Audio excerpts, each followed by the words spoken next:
hoping to check out the Lake Geneva ice castles in the coming weeks, you may be out of luck. At last check, tickets for the available February dates are sold out. And we still don't know if they will open up ticket sales for the last week of February. A popular tourist attraction having an impact on surrounding businesses this morning. Joined once again by Milwaukee Business Journal Editor-in-Chief Mark Kass. Mark, this is a story actually familiar to several border towns, really, if you will. In Wisconsin, we're seeing bump from our neighboring states having tighter COVID restrictions. I'm hearing similar things from the western part of Wisconsin as well.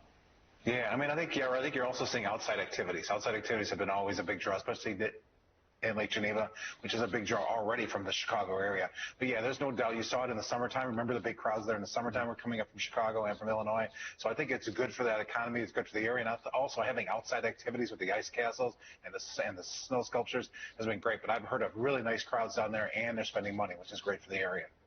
So let's talk about indoor activities, Mark. Last time we spoke, we knew that Fiserv Forum and the Bucks were going to try to host some fans pending the COVID-19 safety plan. Where are we on that? Because I think they were going to try to have some fans at least for a game on Tuesday.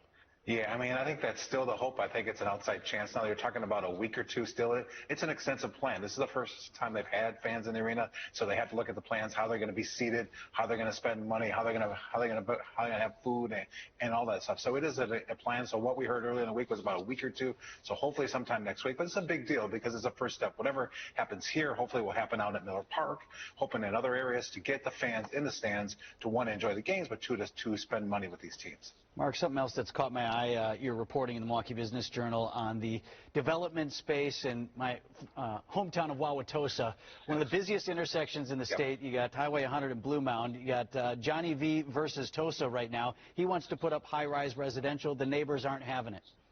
Yeah, I mean, this is an interesting story. He first proposed a 25-story building. Now he's at 20, and he still had a lot of opposition for traffic and other issues. So instead he's thinking, well, maybe I'll go higher.